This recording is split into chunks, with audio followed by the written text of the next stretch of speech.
Again, this is a old wavy bumper to begin with, but look at the fit that's underneath this taillight. I mean, look how tight that is.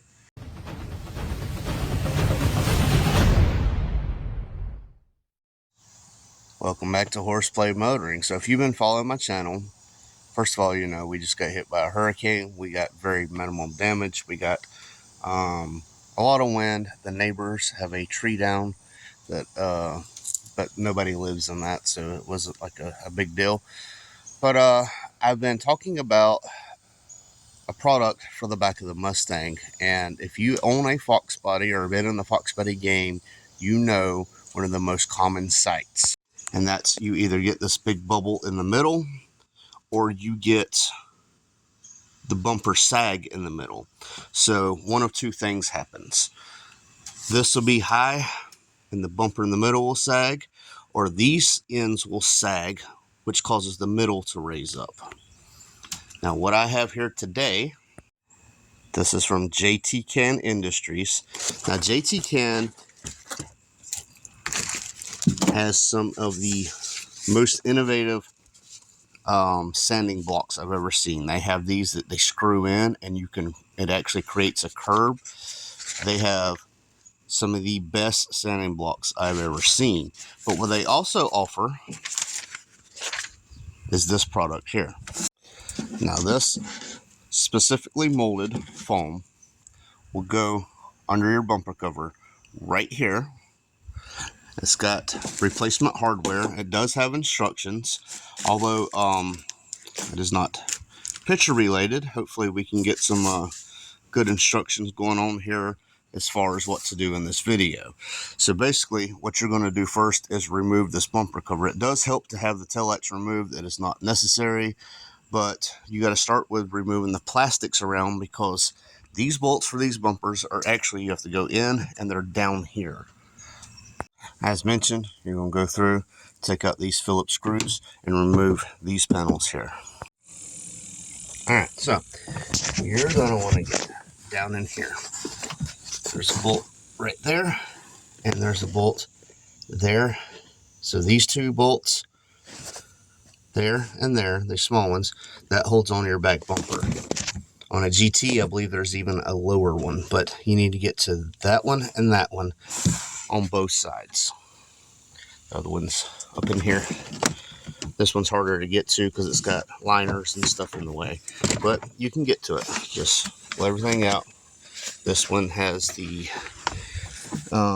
vent for the gas tank and stuff, but trust me, they're down there.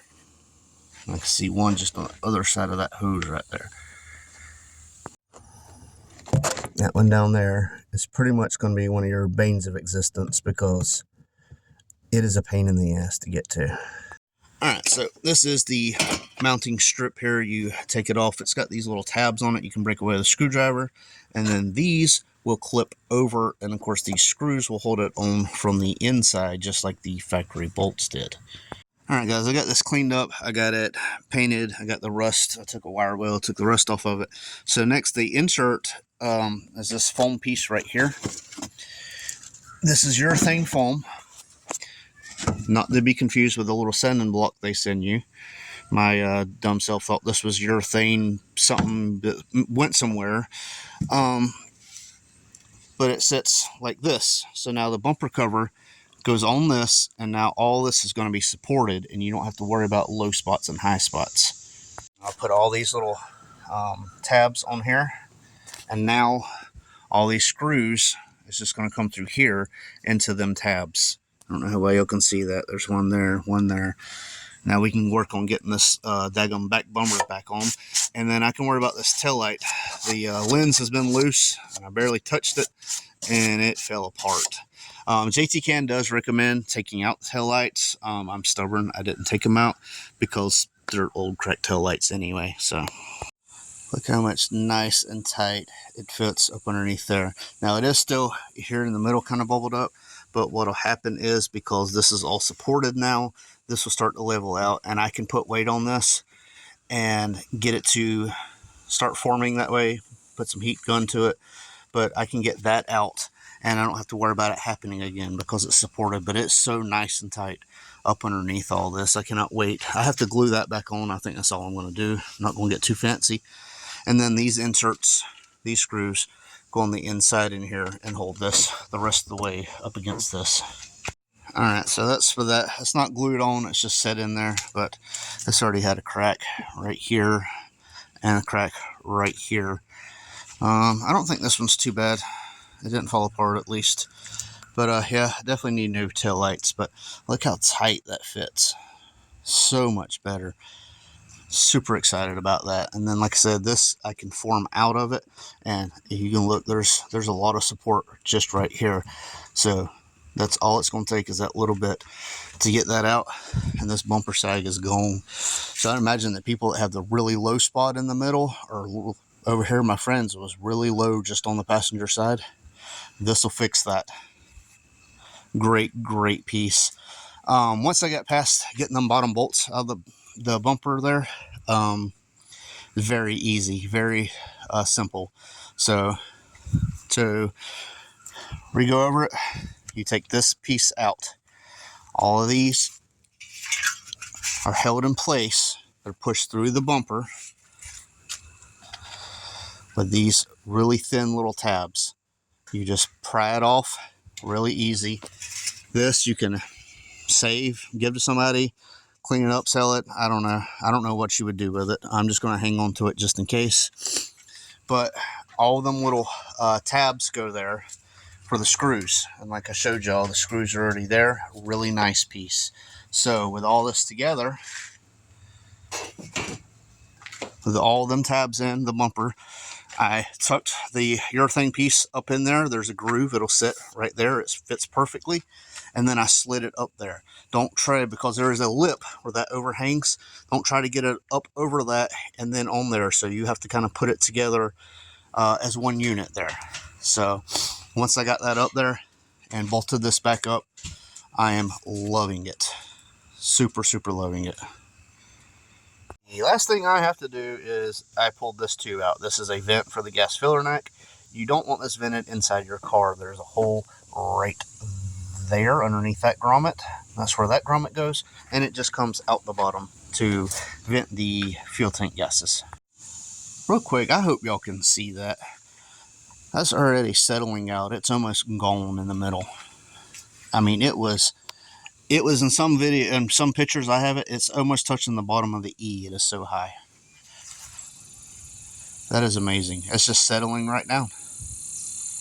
Super excited about that. This is what it looks like from underneath. Just make sure you get it lined up the best you can in the center. What I did is there's like a little bump right here. I went just to the inside of that on both sides, and it's perfectly in the middle, and now the bumper is fully supported. For you drag racing guys, this might not be for you, but for you guys that are restoring these Fox bodies, and these cars are going for anywhere from 14 in poor condition. I've seen some in worse condition than mine for 14,000 up to like 22 to 26,000. I've seen them higher than 40 with coyote swaps. If you're looking to restore it and get the best lines, JT CAN Industries. That's where that piece comes from. I'll leave a link in the description. Amazing piece. I'm super excited. That middle is already starting to settle out some. And like I said, once I work on it, it'll be perfect, because the low spots, basically what happens is when the side gets low, the middle bows up. Vice versa, when the middle gets low, them sides will bow up. Make sense? That material has nowhere to go. It's got to go somewhere, so it's going to push up or down. So mine was low underneath the tail lights, so it pushed up in the middle. Now it's almost perfectly across, and you can see that hump is smaller than it was before. In the middle by the license plate, that actually went up to where it was almost on the bottom of my license plate there. JT CAN Industries. Link in the description. Thank y'all for watching. This is Horseplay, and we out. I won't turn around, I done made it this far. Look back now, that wouldn't be too smart. Shoot for the stars even when it gets hard. Put my faith in the Lord with these 16 bars. I won't turn around, I done made it this far. Look back now, that wouldn't be too smart. Shoot for the stars even when it gets hard. Put my faith in the Lord with these 16 bars. I won't turn around, I won't turn around. No matter how far I go, I'll never